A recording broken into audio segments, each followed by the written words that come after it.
Right, we're going to take a quick spin through the life and times of you. Wow. So, okay. if we go back, born up north, Yeah. Manchester City fan, you grew up, football apprenticeship, so to speak, started Burnley, Yeah. Chester, Yeah. Stoke.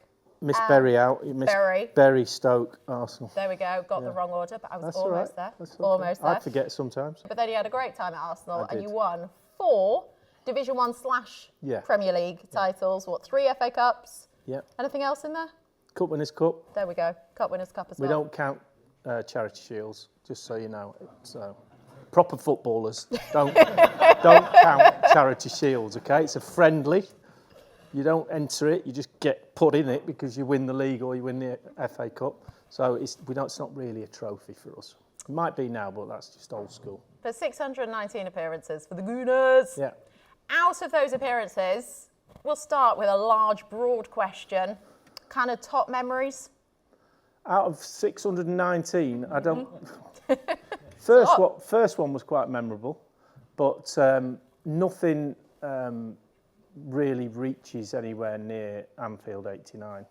You know, that night in Liverpool it wasn't a great game, as we know. We've all watched it a million times, but the actual occasion, the feat to actually beat Liverpool by 2 clear goals and all of that, and also all the emotion that went with Hillsborough.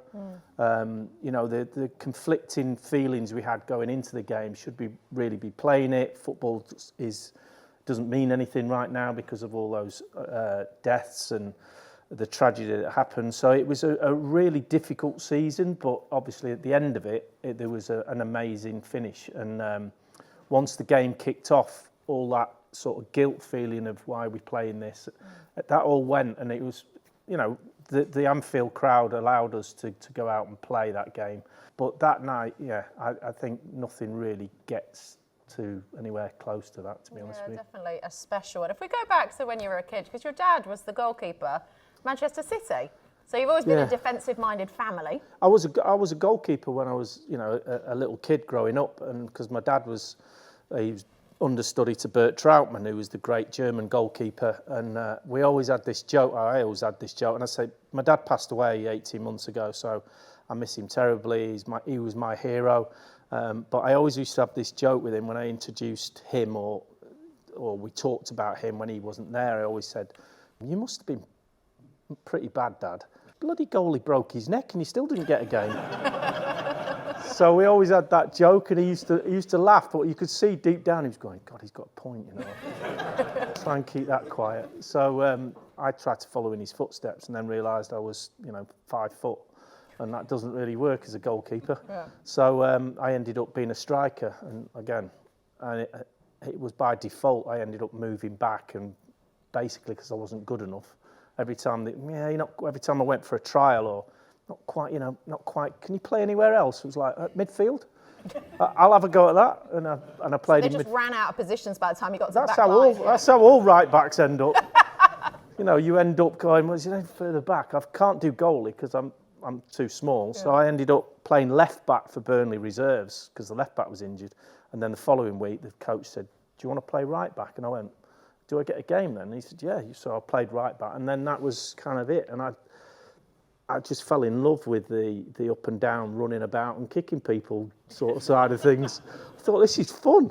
Yeah. So instead of getting kicked, you get to kick people. Ginola mostly. And then eventually you got to kick people on a bigger scale because you moved to Arsenal. Yeah, terrifying. Absolutely. I've been to London once in my whole life. And when I got down, you know, the first training session I had was at Highbury because it was winter, it was February, and absolutely bricking myself. So scared. And I just had my bag with my boots in, and I walked down the tunnel area towards the dressing room. And as I went in, I opened the door, these beautiful Art Deco Highbury dressing room doors. And Kenny Sanson was walking out, and David O'Leary were walking out to go to the physio's room. And I sort of went, "Oh," and they went, "All right, Lee." And as they went past me, I went, "They know my name." Oh my God, they must have told them I was coming.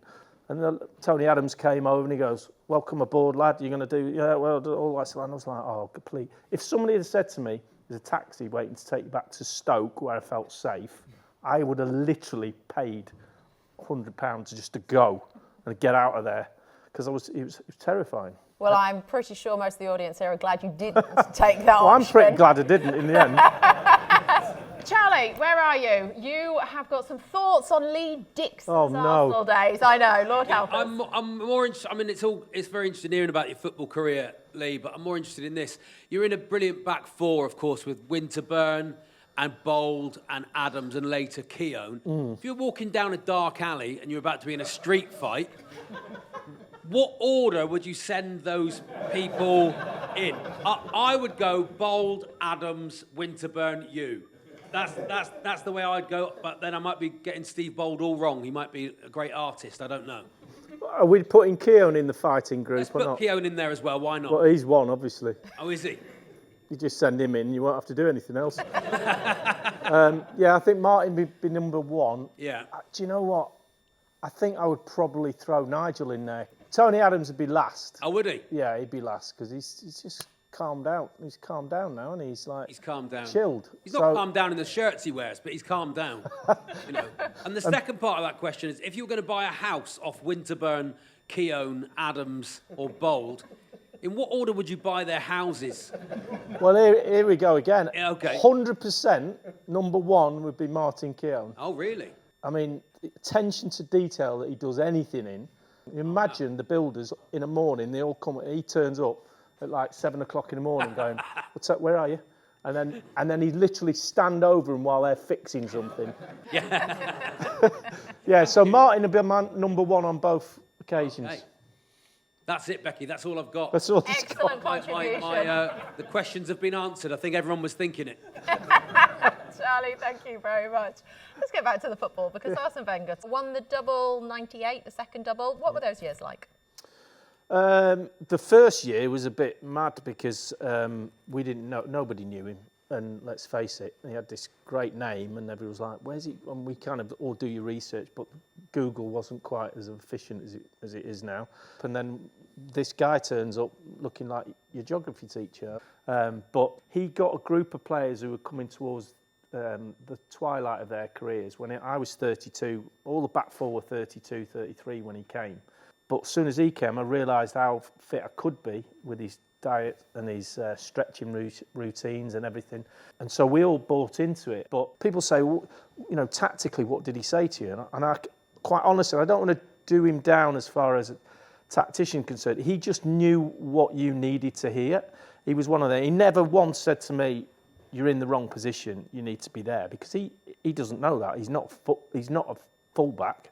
I mean, I'm way better fullback than he was. But basically what he said to me is, as I went past him out onto the pitch when he was at the dressing room doors, he just used to look at me and he'd go, enjoy it, play well, play free. And I used to walk past him and go, what does that mean?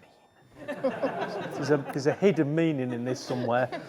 Okay, and I'd go out and I'd play with this freedom and this, I mean, if you can't play right back with Dennis Bergkamp, Thierry Henry, Nicolas Anelka, the players that he brought, Patrick Vieira, Overmars, Perez in the side, then you're not worth your salt anyway. And I think that way round was a really good thing for Wenger. If he'd have had a young side that he didn't needed to coach, I don't know whether he could have done that at that time under that pressure, because coming after George Graham, who was a brilliant coach in that respect, he taught us how to defend, and then Arsene just went, just go and play. I mean, if you say to someone before they go out, just go and play, I mean, how liberating is that? Because we've got players who could play.